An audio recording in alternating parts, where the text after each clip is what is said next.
자, 오늘은 다시 세우다 19번째 시간 성경이란 무엇인가 라는 제목으로 하나님 말씀을 나누겠습니다. 저는 오늘 성경의 형성사 혹은 성경책이란 어떤 건가 이런 얘기를 하고 싶은 건 아니고요. 하나님의 말씀이란 무엇인가, 그것을 가지고 오늘 여러분과 함께 말씀을 나눠보려고 합니다. 여러분 혹시 노래 중에 처진 달팽이의 말하는 대로라는 노래를 혹시 아십니까? 네, 혹시 아시는 분 계시죠? 네. 한번 가사를 제가 좀 읽어볼 텐데요. 한번 생각해 보면 좋겠습니다. 가사는 이렇습니다. 제목은 말하는 대로. 나 20살 적에 하루를 견디고 불안한 잠자리에 누울 때면 내일 뭐하지? 내일 뭐하지? 걱정을 했지. 두 눈을 감아도 통 잠은 안 오고 가슴은 아프도록 답답할 때 난 왜 안 되지? 왜 난 안 되지? 되뇌었지. 말하는 대로, 말하는 대로. 그러던 어느 날 내 맘에 찾아온 작지만 놀라운 깨달음이 내일 뭘 할지, 내일 뭘 할지 꿈꾸게 했지. 사실은 한 번도 미친 듯 그렇게 달려든 적이 없다는 것을 생각해 봤지. 일으켜 세웠지, 내 자신을. 말하는 대로, 말하는 대로. 될 수 있단 걸 눈으로 본 순간 믿어보기로 했지. 마음 먹은 대로, 생각한 대로 할 수 있단 걸 알게 된 순간 고개를 끄덕였지. 이게 이제 가사의 일부입니다. 제목이 뭐라고요? 말하는 대로. 내가 옛날에 어릴 때는 말을 그렇게 했다는 거죠. 왜 안 되지? 난 왜 안 되지? 이렇게 걱정하며 살다가 어느 순간 깨달았다는 겁니다. 내일은 뭘 하지? 내일은 뭘 하면 좋을까? 이런 것들을 꿈꾸면서 내 말이 바뀌었다는 거죠. 그러면서 내 삶이 바뀌었습니다. 그 얘기를 하고 싶은 겁니다. 그래서 말하는 대로 삶이 그렇게 되어 간다. 그런 얘기를 가사로 쓴 겁니다. 여러분도 오랜 세월을 살아보시니까 이게 조금 동의는 되시나요? 말하는 대로. 말하는 대로 내 삶이 그렇게 돼가네. 이런 것들을 느끼는 순간들이 탁 우리에게 다가올 때가 있습니다. 여러분, 말이란 그래서 창조의 힘이 있는 것 같습니다. 하나님의 말씀이 온 세상을 창조하셨다. 이렇게 이야기하죠. 이건 말씀 자체의 능력이 있는 겁니다. 그래서 말을 긍정적으로 할 때가 있고 말을 부정적으로 할 때가 있죠. 내 삶이 긍정적이 될 수도 있고 내 삶이 부정적이 될 수도 있다. 그 이야기를 하는 겁니다. 여러분, 오늘 저는 여러분에게 하나님의 말씀 그리고 우리의 말에 대한 이야기를 함께 오늘 성경의 말씀을 통해 나누어 보려고 하는 겁니다. 오늘 본문은 에스겔의 마른 뼈의 이상입니다. 하나님께서 에스겔을 마른 뼈들이 가득한 골짜기로 데리고 가십니다. 가보니까 사방에 뼈들이 널려 있었고 심이 말라 있었습니다. 하나님이 에스겔에게 묻습니다. 인자야, 이 뼈들이 능히 살 수 있겠느냐? 하나님은 에스겔에게 대언을 하게 하십니다. 대언이 시작됩니다. 너희 마른 뼈들아, 여호와의 말씀을 들을지어다. 그가 대언을 할 때에 이 뼈 저 뼈가 들어맞고 서로 연결되고 그 뼈에 힘줄이 생기고 살이 오르고 가죽이 덮입니다. 에스겔은 대언을 이어갑니다. 생기야, 사방에서부터 와서 이 죽음을 당한 자에게 불어서 살아나게 하라. 그랬더니 큰 군대가 되었다 라는 말씀입니다. 너희는 이 이야기를 듣고 하나님이 여호와인 줄 알게 될 것이다. 이 이야기를 했다는 것이 오늘 본문 전체의 말씀입니다. 그러니까 오늘의 말씀을 어떤 각도에서 보고 싶냐면 하나님의 말씀 그리고 하나님의 회복이라고 하는 관점에서 오늘 본문을 살펴보고 싶은 겁니다. 여러분, 하나님 말씀이 우리에게 들리죠. 끊임없이 들립니다. 그런데 중요한 건 말씀을 어떻게 가꿀 것이냐, 저는 이 문제가 중요하다고 생각합니다. 나에게 다가온 말씀을 나는 어떻게 가꿀 것이냐, 이 문제입니다. 마태복음 13장에 하나님 나라에 대한 비유를 우리에게 들려주죠. 하나님의 말씀이 뿌려졌다. 그때 4개의 밭에 대한 이야기를 해줍니다. 길가, 돌밭, 가시떨기, 좋은 땅. 성경은 분명하게 말합니다. 씨는 천국 말씀이다. 이 말씀이 떨어졌다. 너희에겐 4개의 밭이 있는데 사람들의 들음과 깨달음이다. 근데 그 안에는 사람들의 감정도 있고 환난과 박해라는 상황도 있고 세상의 염려와 재물의 유혹이라는 내부적, 외부적 요인이 있다. 그때 이 요인들 때문에 너희의 들음과 깨달음이 흔들리기도 할 것이다. 너희는 하나님의 말씀이 떨어졌을 때 어떻게 그 말씀을 가꿀 것이냐, 그것을 우리에게 이야기합니다. 말씀이 떨어졌지만 어떤 사람에게는 싹이 틔우고 100배의 열매를 맺는 사람도 있고, 어떤 사람은 말씀이 떨어졌는지 떨어지지 않았는지를 구별할 수조차 없는 사람도 있을 것이다. 그래서 누군가는 하나님의 통치와 다스림을 받는 하나님의 나라가 될 것이고, 누군가는 전혀 그렇지 못할 것이다. 문제는 하나님의 말씀이란 뭐냐? 그러면 너희의 말씀을 받는 너희의 밭은 무엇이냐? 그 2가지로 우리에게 설명을 하고 있는 겁니다. 자, 이런 관점에서 오늘 말씀을 조금 더 깊이 살펴보겠습니다. 자, 먼저 에스겔 37장 5절에 하나님의 말씀이 시작됩니다. 주 여호와께서 이 뼈들에게 이같이 말씀하시기를 내가 생기를 너희에게 들어가게 하리니 너희가 살아나리라. 자, 에스겔 37장의 얘기는 이겁니다. 하나님의 말씀에는 능력이 있습니다. 이것을 설명하는 거죠. 하나님의 말씀이 너희를 살린다. 그 이야기를 들려줍니다. 여러분, 에스겔의 상황은 너무나 참담한 상황에 놓여 있습니다. 그가 골짜기로 가보니까 뼈들이 거기에 있었는데 오늘 본문 2절에 이렇게 설명합니다. 나를 그 뼈를 사방으로 지나가게 하시기로 본즉 그 골짜기 지면에 뼈가 심이 많고 아주 말랐더라. 그 골짜기에 가보니까 뼈가 너무 많은데 다 흩어져 있고 널브러져 있고 그런데 말라 있었다. 오래되었다. 그런 표현이겠죠. 한마디로 바꾸면 이런 말입니다. 이 상황은 다시 일어날 수 없는 상황과 같은 상황이었다. 그걸 설명하는 말이죠. 근데 그때 하나님의 말씀이 시작됩니다. 주 여호와께서 이 뼈들에게 이같이 말씀하시기를, 이렇게 시작을 합니다.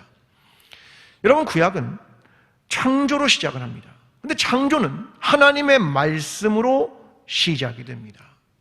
하나님의 말씀이 세상을 창조했습니다. 이게 구약의 처음의 내용이죠. 창세기 1장 3절이 이렇게 말합니다. 하나님이 이르시되 빛이 있으라 하시니 빛이 있었고. 하나님의 말씀이 뭘 만들었습니까? 존재를. 하나님의 말씀이 존재를 만들었고, 무라고 하는 상황이 유라는 상황으로의 창조가 이루어졌습니다. 이게 뭐의 능력이라고요? 하나님의 말씀의 능력입니다. 이게 성경에 처음에 등장하는 얘기입니다. 여러분, 신약이 다릅니까? 요한복음 1장 1절은 이렇게 시작합니다. 태초에 말씀이 계시니라. 이 말씀이 하나님과 함께 계셨으니 이 말씀은 곧 하나님이시니라. 태초에 말씀이 있었다. 그 말씀이 하나님과 함께 있었다. 그 말씀은 하나님이다. 그리고 이어서 이야기합니다. 요한복음 1장 14절. 말씀이 육신이 되어 우리 가운데 거하시매 우리가 그 영광을 보니 아버지의 독생자의 영광이요 은혜와 진리가 충만하더라. 그 말씀이 육신이 되어서 우리 가운데 거처를 함께 하셨습니다. 예수 그리스도에 대한 이야기를 하고 있는 겁니다. 여러분, 중요한 건 하나님의 말씀이 무엇인가, 하나님의 말씀의 능력이 무엇인가, 이걸 잘 알아야 한다는 거죠. 예수님이 이걸 직접 보여줍니다. 요한복음 11장에 나사로를 살린 사건입니다. 죽은 지 나흘이나 돼서 냄새가 났습니다. 이 말은 더 이상 가능성이 없다. 살아날 가능성이 없다. 마르다가 와서 이렇게 말하거든요. 주님, 벌써 냄새가 나나이다. 근데 주님이 이렇게 말합니다. 돌을 옮겨 놓으라. 그리고 요한복음 11장 41절에 이렇게 하나님께 기도합니다. 아버지요, 내 말을 들으신 것을 감사하나이다. 항상 내 말을 들으시는 줄을 내가 알았나이다. 뭐라고요? 내 말을 하나님 들으십니다. 하나님 내 말을 들으신 걸 감사합니다. 그리고 말씀하십니다. 나사로야 나오라. 나사로야 나오라.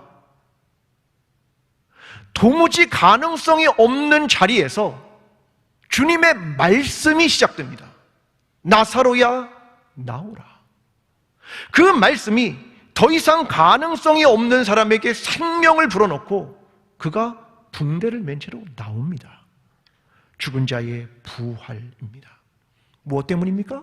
주님의 말씀. 여러분, 하나님의 언어는 그래서 창조의 언어이고 하나님의 언어는 회복의 언어, 이렇게 설명할 수 있는 겁니다. 여러분, 히브리어로 말씀이라는 건 다바르라고 합니다. 다바르. 자, 이것은 하나님의 의사소통의 모든 일체의 행위를 말하는 겁니다. 하나님의 말씀이 왜 되냐면 자신의 뜻을 드러내는 행동입니다.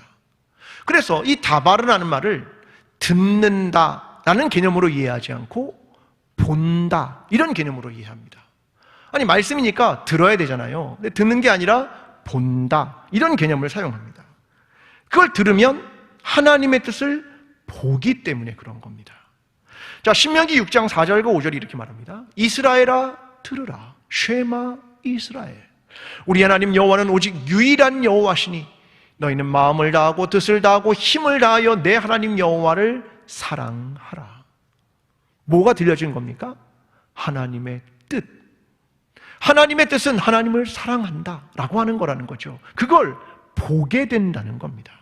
이게 다바르라고 하는 말씀입니다. 자, 이 말씀이 능력 있게 다가옵니다. 그런데 이게 뼈들에게 갈 땐, 죽은 자에게 갈 땐 그냥 벌떡 일어나 버렸습니다. 그런데 살아있는 사람들은 어떨까? 하나님이 살아있는 사람에게 말씀을 하시죠. 예언자도 말을 합니다. 근데 그건 마른 뼈들에게 하는 거하고는 좀 다른 것 같습니다. 하나님의 말씀이 우리에게 들어오는데 말씀과 듣는 사람 안에 하나의 연결고리 같은 것이 있다는 생각을 해보곤 합니다. 그게 뭘까? 살아있는 사람과 하나님의 말씀에는 뭐가 존재할까? 오늘 본문 에스겔 30장 3절이 이렇게 말합니다. 그가 내게 이르시되 인자야, 이 뼈들이 능히 살 수 있겠느냐 하시기로 내가 대답하되 주 여호와여 주께서 아시나이다. 여러분, 이게 무슨 말입니까? 주님의 질문이 이거죠. 너는 나를 믿느냐? 너는 나를 신뢰하느냐? 이 질문을 에스겔이 한 겁니다. 에스겔의 대답이 무엇입니까? 주 여호와여 주께서 아시나이다. 이 말은 주님 저는 모르고 하나님이 아시죠? 그런 말이 아닙니다. 이 말은 무슨 말이냐면 주께서는 능히 하실 수 있습니다, 그 말입니다. 에스겔은 거기에 대한 고백을 한 겁니다.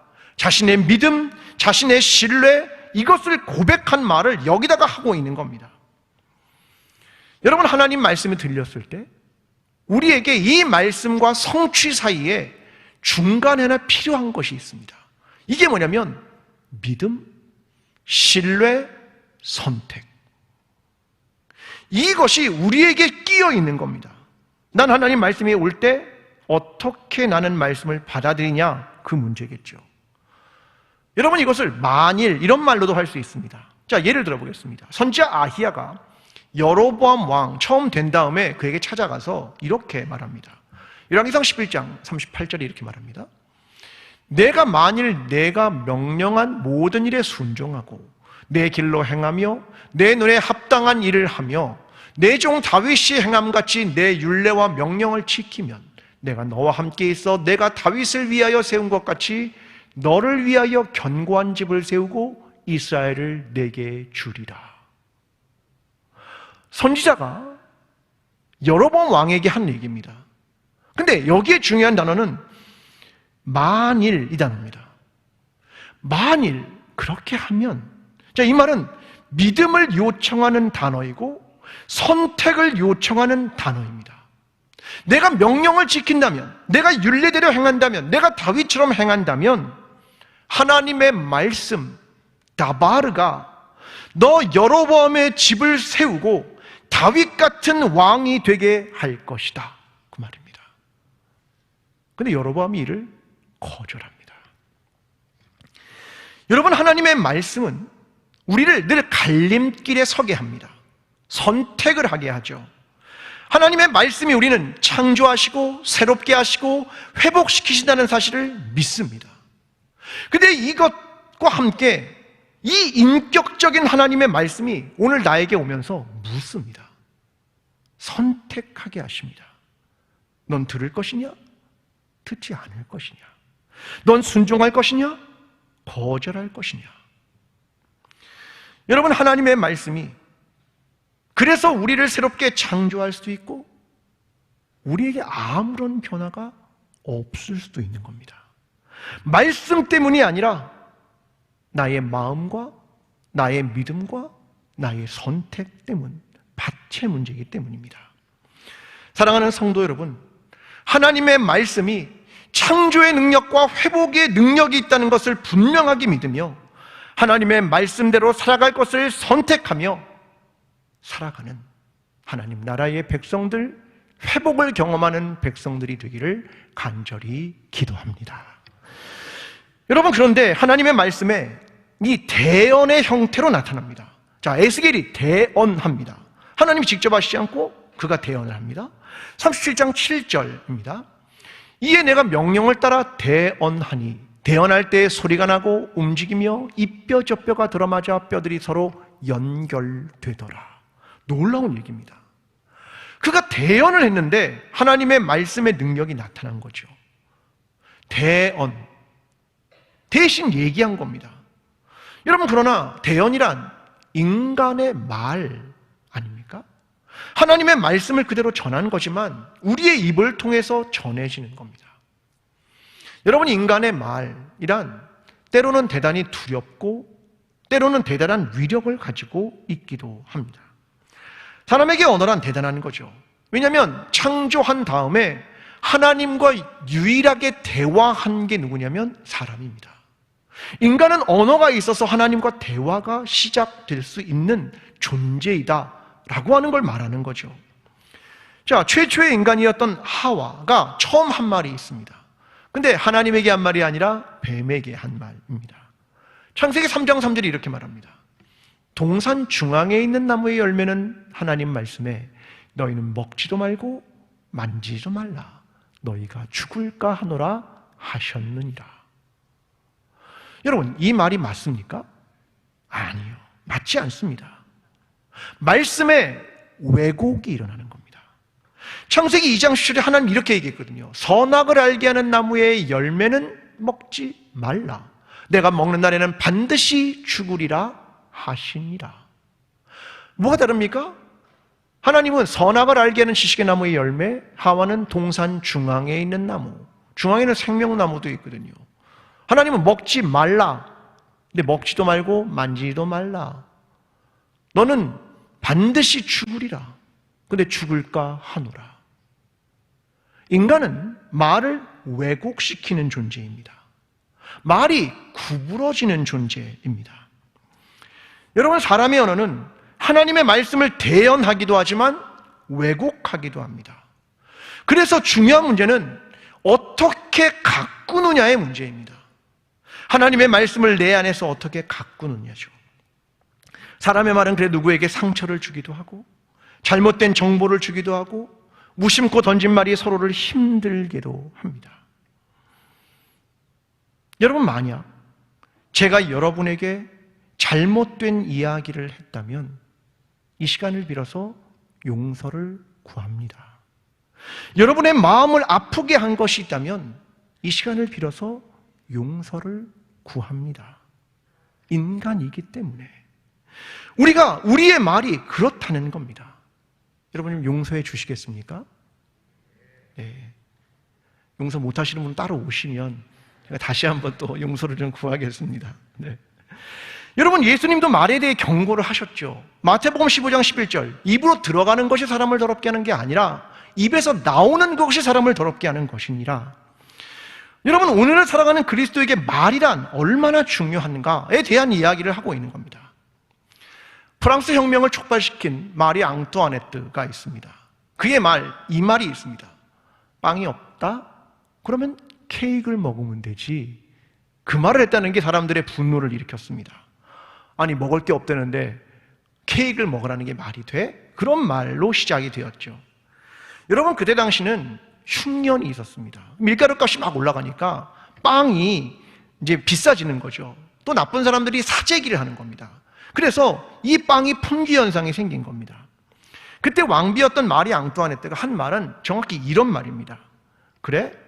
빵이 없으면 브리오시를 먹으면 되지. 그런 말입니다. 브리오시는 케이크는 아닙니다.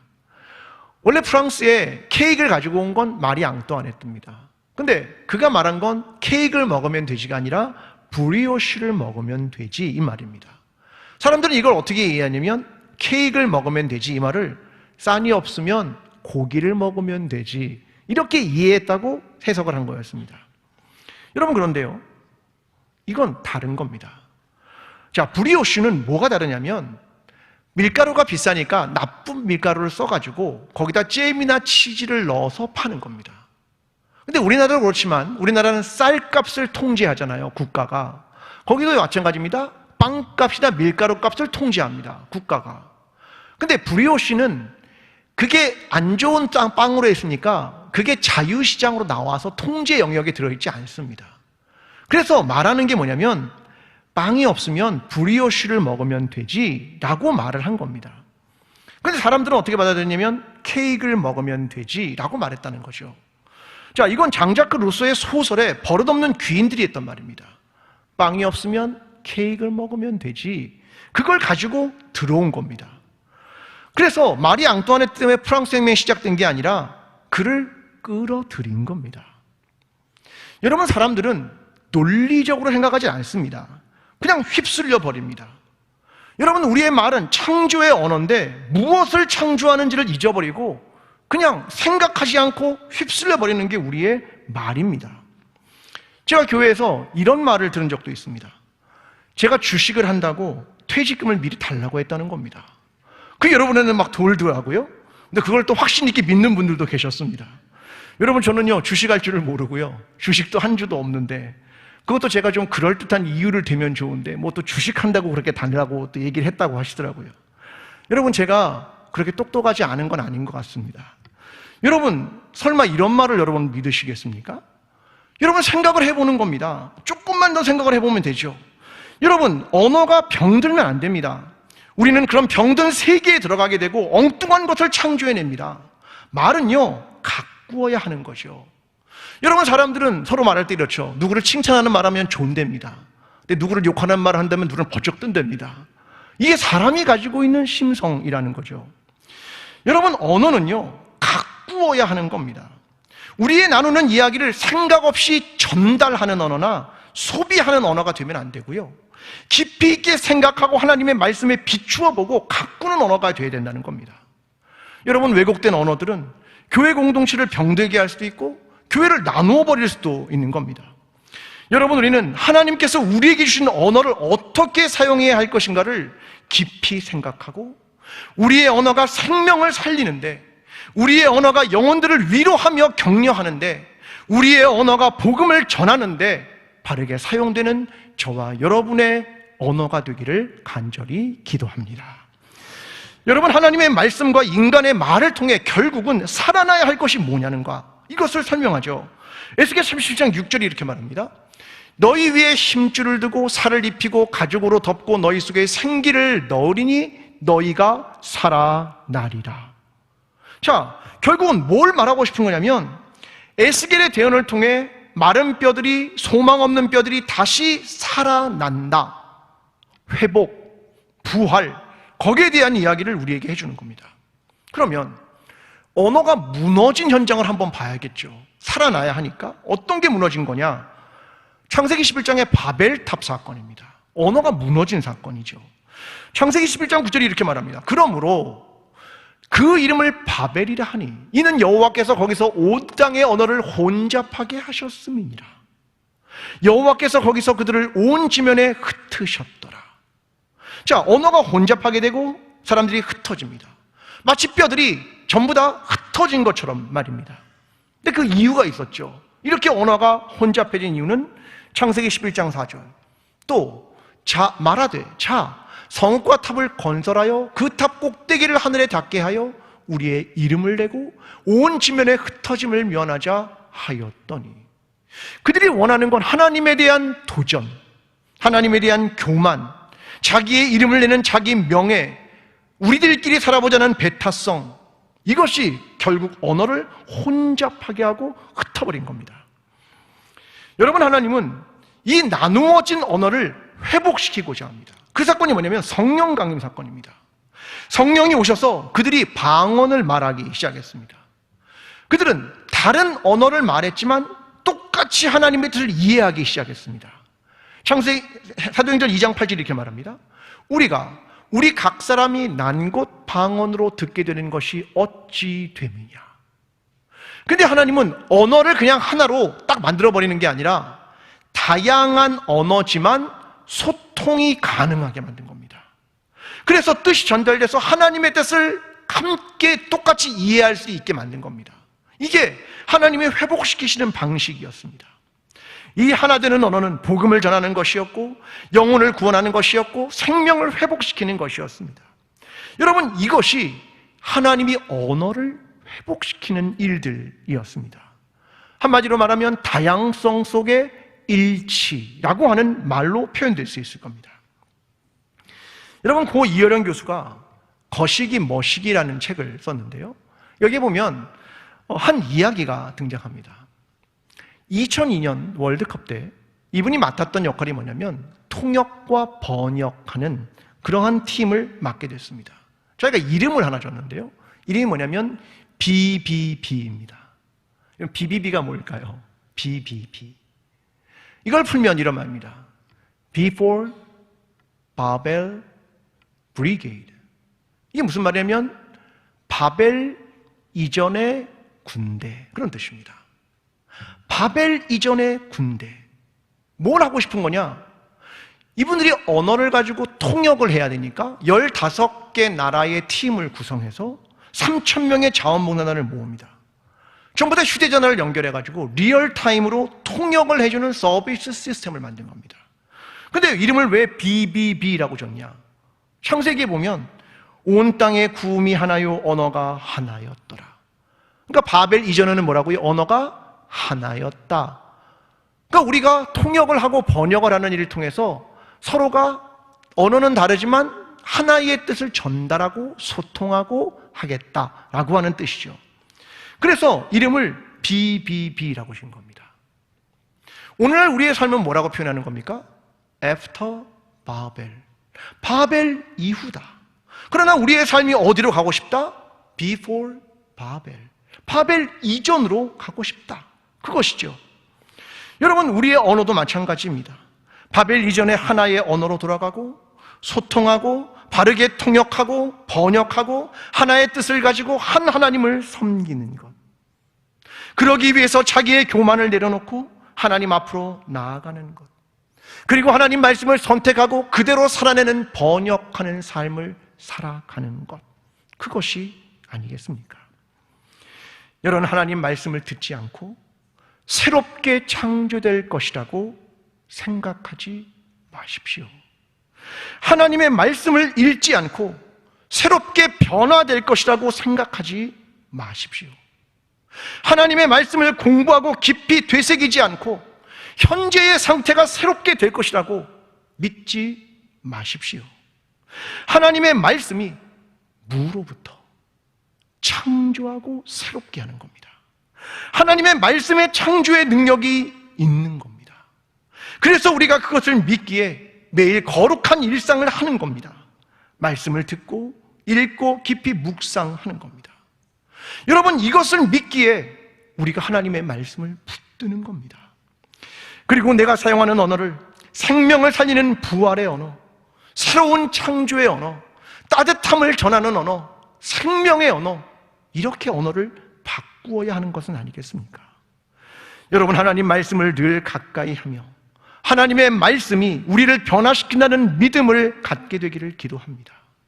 그리고 우리의 말 한마디 한마디가 우리의 교회를 새롭게 하고 우리의 교회를 따뜻하게 하고 영혼을 회복시키고 사람들의 생명을 구하는 복음과 생명과 부활과 회복의 언어가 되기를 간절히 축원합니다. 기도하겠습니다. 사랑하는 하나님 아버지, 우리는 하나님의 말씀이 창조의 능력과 회복의 능력이 있는 것을 믿습니다. 그 말씀을 그래서 들으며 읽으며 공부합니다. 이를 통하여 하나님의 말씀이 우리의 삶을 새롭게 창조하시고 새롭게 회복시켜 주시옵소서. 그리고 우리의 언어가 그리스도의 이야기를 따라 부활의 언어, 생명의 언어, 회복의 언어가 될 수 있도록 주님 도와주시옵소서. 예수 그리스도의 이름으로 기도합니다. 아멘. 사랑하는 광주제일교회 성도 여러분, 하나님의 말씀은 창조의 능력, 회복의 능력이 있습니다. 하나님의 말씀을 듣고 읽고 깊이 생각하십시오. 하나님의 말씀을 내 안에서 가꾸어 가십시오. 그리고 하나님의 말씀을 삶으로 번역하십시오. 또한 내 말이 누군가를 살리고 회복시키는 말인지를 생각하십시오. 그리고 하나됨을 위해 사용하십시오. 하나님의 말씀이 우리를 변화시키고 우리를 회복시킬 것입니다. 이제는 우리를 위해 십자가를 지시고 부활하신 예수 그리스도의 은혜와 말씀으로 세상을 창조하신 하나님 아버지의 사랑과 언어를 하나 되게 하시는 성령님의 역사하심이 하나님의 말씀을 통해 새롭게 변화되기를 소원하는 모든 예배자들과 광주제일교회와 나라와 민족 위에 지금부터 영원까지 함께 하시기를 간절히 축원하옵나이다. 아멘.